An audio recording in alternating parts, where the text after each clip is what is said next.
Welcome to this session on critical path methodology, which is an important concept in project management. In this particular session, we will be targeting developing an understanding about the concept of critical path and knowing more about the activities of a project with a perspective of better and effective and efficient project management. Now, for understanding the project critical path concept, let us take an example of a project which is related to construction of a home. A hypothetical organization called New Homes Private Limited, based out of Dehradun, is considered, which is into construction of quality homes, and they are known for timely completion of the projects which they are handed over. So one of the projects which has been conceptualized by New Homes Private Limited is listed out here.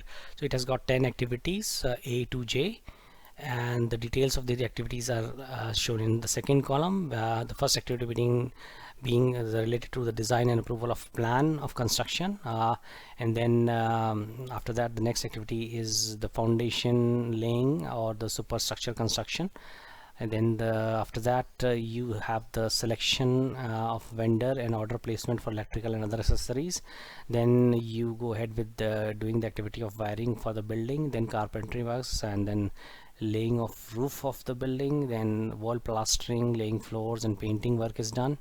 And then the activity of fixing fittings, that is the sanitary and electrical fittings, is done. And then you go ahead with an activity of power and water connections for the site, and finally the polishing and testing and handover to the customer. The project activity is done, and they are associated with different durations. So the first activity, that is A activity related to design and approval of plan, it is estimated to take 8 weeks of duration. Similarly, the foundation laying and superstructure construction activities estimated to take 12 weeks of duration, and so on and so forth. That various durations for different activities listed over here are given in this particular column. We also have the predecessors and successors of different activities. Predecessors denote that which activities immediately precede a particular activity, and successors denote which activities follow a particular activity or happen just after, immediately after a particular activity. In our example, activity A is the first, that is the design approval of a plan, is the first activity to be performed, so it has got no predecessor, that is there is no activity happening before it. So hence we have written none over here. A dash symbol is also used sometimes to denote this concept that there is no preceding activity, or there is no activity involved just before this particular activity. Now activity A is succeeded by activities B and C, means after activity A gets completed, activity B and C will be executed. So activity B is related to foundation laying and superstructure construction. So after the design and approval of plan, we can go ahead with the construction of superstructure and foundation laying activity. So hence this activity follows activity A, and also we can go ahead with selection of vendor for placing of orders related to electrical and other accessories supply. So both these activities B and C follow activity A. Similarly, B activity, which has A as its predecessor, means B will begin after A has completed, and it has got D and E as successors, means after completion of activity B, activities D and E will be initiated. Activity D is related to wiring of the building, like after construction of the superstructure, wiring for the building will be done, and then activity E also, that is carpentry works for the building, can be done. So similarly, we have the different relations established. We have already considered these aspects of construction of the precedence table, and as well as construction of a network diagram through the precedence table like this in our previous session. So for more details you can refer it. Just to wind or quick recap, in the construction of a network diagram we use what are known as the arcs. Arcs basically denote majorly the activities which are involved, and the nodes represent the milestones, that is the beginning and end of various activities. So we'll have each activity denoted by an arced arrow or a straight line arrow, and at the beginning of the arrow and the end of the arrow we will need nodes which will be signifying the beginning of the activity and end of the activity. So the convention which we, or representation which we have followed is the majorly accepted one, which is called the activity on arc representation. There is another representation which is called activity on node, which we have already covered in our previous session. And in case you wish to develop or revise a for your better understanding about activity on node concept, you can refer the other presentation which was shared earlier. Now, after we have the table of precedence relationship between different activities, we go ahead with construction of a network diagram. So we begin with the starting with the first node, that is at time t0 we begin the particular project, and activity A takes 8 weeks of duration. So we have written A:8 as over here. Activity A gets completed at node 2. So between node 1 and 2 the activity A is getting executed, and after completion of activity A we can initiate the activities B and C, which are its successors. So activity B and C we have initiated, and activity B takes 12 weeks duration and activity C takes 4 weeks duration. So these have been represented over here like B:12 and C:4. Similarly, we construct the entire relationship and activity duration structure for this particular precedence table. This table is related to the concept of work breakdown structures. So activities identification we do with the help of work breakdown structure, and then estimated duration for this those activities are listed out, and this we have already seen in our previous presentations on work breakdown structure also, and along with it the network diagram construction presentation for constructing it. So we basically construct this network diagram which indicate the relationship between various activities, and also the duration for completion of each, estimated duration for completion of each of the activities. Once we have done construction of this network diagram, now the next task is to assess the different paths from the beginning node till the end node. Means we'll walk through each and every path or possible combination of activities in the direction of arrows from the beginning node till the end node, and we'll try to assess how much time that particular different paths are taking. And once we have the duration estimates for all the different various paths which are possible between the first and last node, then we'll assess which particular path takes the longest duration, and the path which takes the maximum duration is what is known as the critical path, or it also denotes the total duration of the project. So let us take an example of a path which is from node 1 to 2, and then from 2 to 3, then from 3 to 5, then 7 and 8. So the straight line path from node 1 to node 8. Now the duration of this particular path will be sum of the durations of activities on these paths. So activity A 8 weeks plus activity B 12 weeks. 8 plus 12 is 20 plus 8 weeks 28. 28 plus 2 gives 30, and 30 plus 2 gives 32 weeks. So for this particular path 1 2 3 5 7 8, the path duration is 32 weeks. As we can see from the network diagram, we have just total the duration of different activities on this particular path and got this value. Now the second path possible from the first to the last node is 1 2 3 4 5 7 8. 1 and 2 3 4 5 and then 7 and 8. So we can follow this path also from the first to the last node, and the duration of this path is 8 plus 12 is 20. 20 plus 2 is 22. 22 plus 2 is 24. 24 plus 2 is 26, and 26 plus 2 is 28. So for the second path we get the duration as 28 weeks. There is another path which is 1 2 6 7 8. 1 2 6 7 8. So this path is also possible between the first and last node, and the duration similarly we can calculate as 8 plus 4 is 12. 12 plus 2 is 14, and 14 plus 2 is 16 weeks. So the path duration for path 3 is 16 weeks. There is another path which is possible, which is 1 2 3 5 6 7 8. 1 2 3 5 6 7 and 8. So 1 2 3 5 6 7 and 8. This path is also possible from the beginning to the concluding node. So when you proceed from left to right, this is what is known as the forward pass through a network diagram. So we are proceeding in this direction, so we are doing basically a forward path through various different paths. Now the path 4, which is 1 2 3 5 6 7 8, it will take 8 plus 12 20, 20 plus 20 plus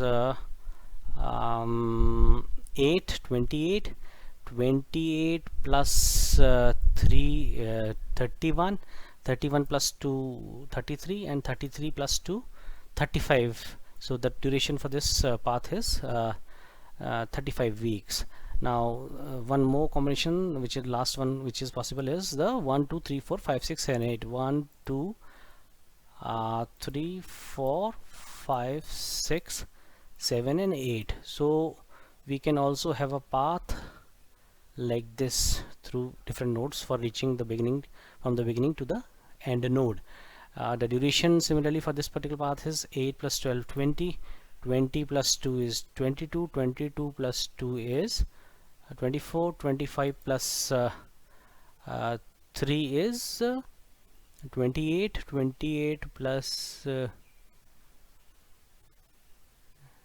25, 25 and 23, 26, 27, 28, 29, 30, 31. So 1 2 3 4 5 6 7 8. 1 2 3 4 5 6 7 8. So 8 plus 12 20, 20 plus 2 22, 22 plus 2 24, 24 plus 3 27, 27 plus 2 29, 29 plus 2 31. So for the last path we get the duration as 31 weeks.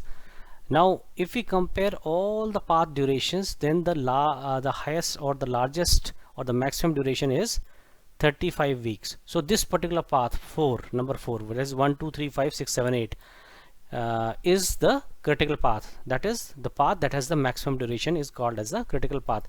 It has been shown as through bold arrows over here. So 1 2 3 5 6 7 8.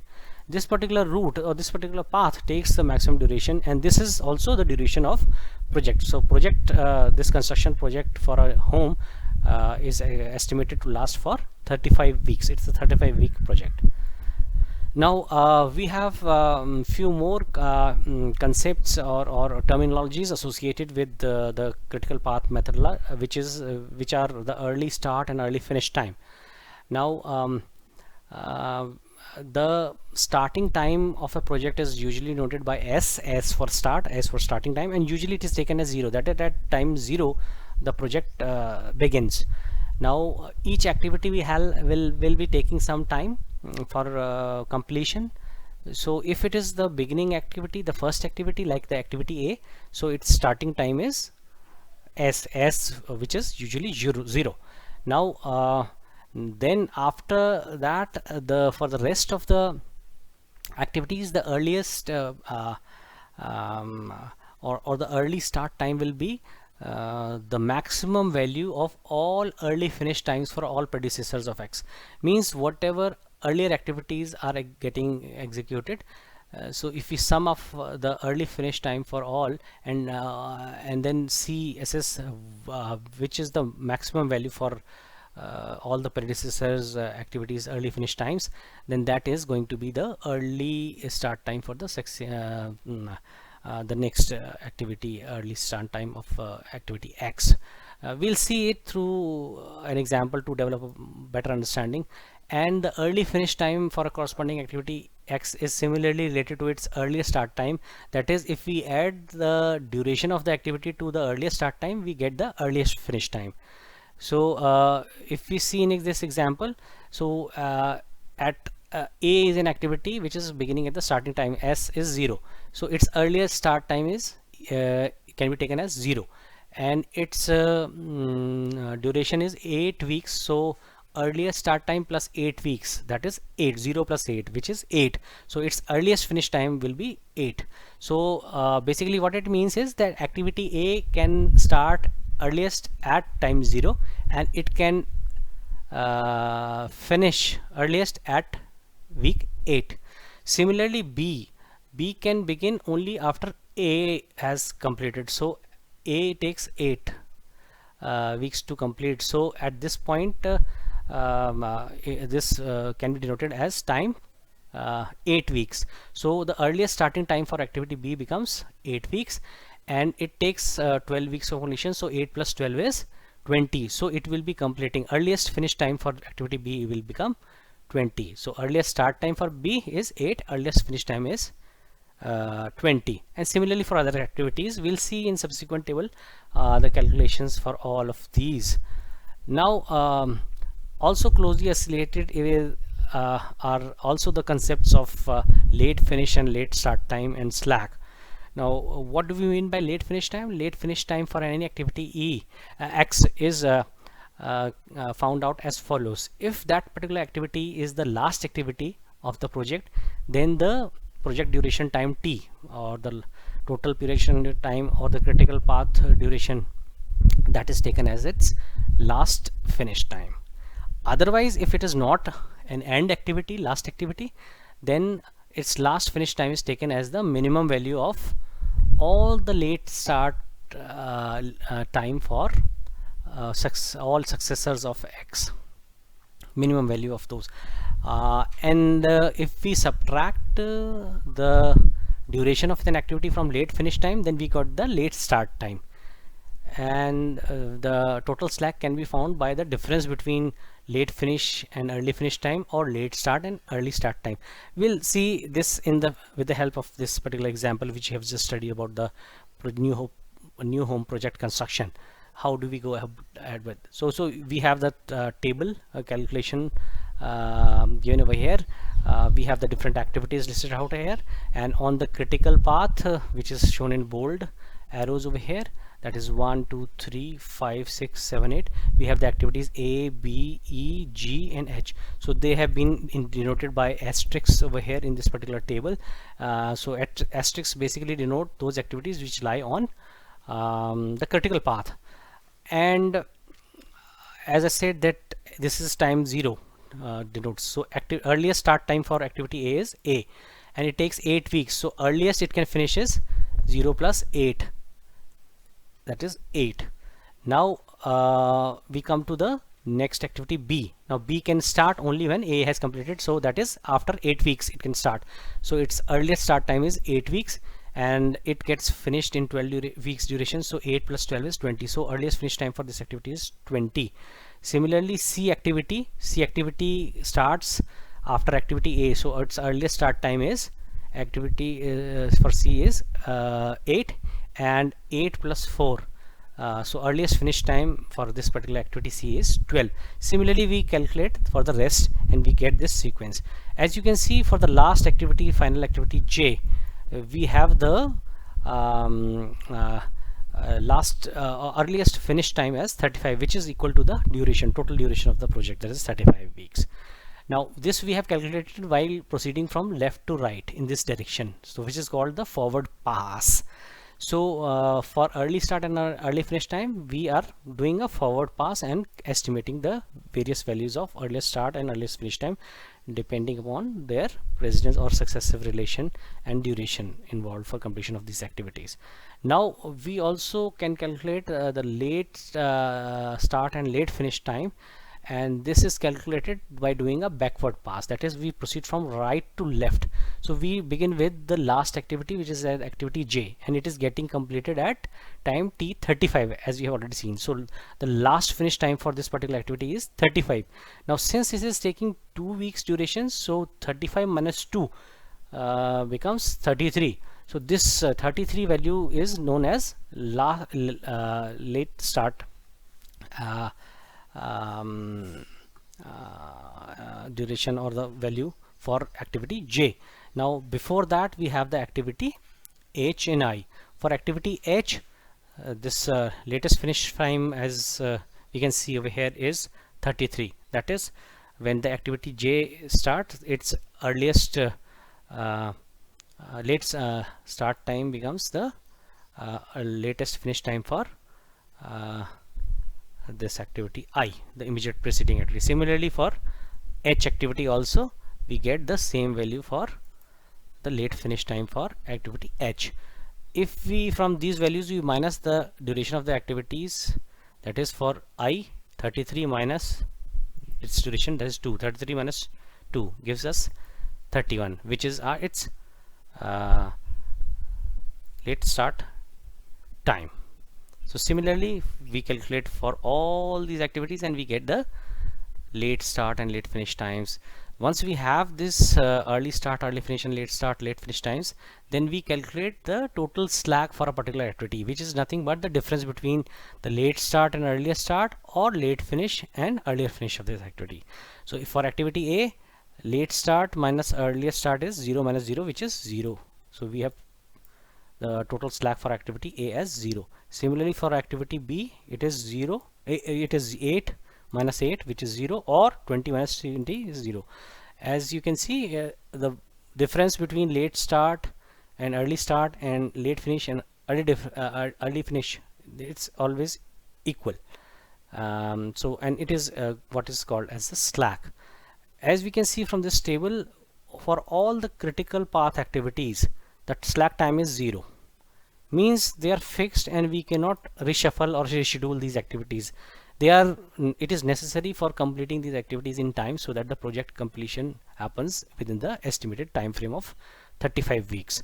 Now, for some activities, like for activity C, which is not on critical path, there is a slack involved. Means if we subtract late start from early start, so 27 minus 8 is 19, or 31 minus late finish, that is to early finish, that is so 12. 31 minus 12, again 19. So 19 weeks is the total slack for activity C. What basically the slack means is that we can reschedule if desired, if need be, we can reschedule this activity or modify its timing by 19 weeks and still complete the project within the estimated total project duration. So there is a flexibility basically for rescheduling, which is indicated by the total slack for those activities. So some of the activities might be reshuffled depending on the need or our priorities, and then we can go ahead with the project execution and still complete the project within the stipulated duration.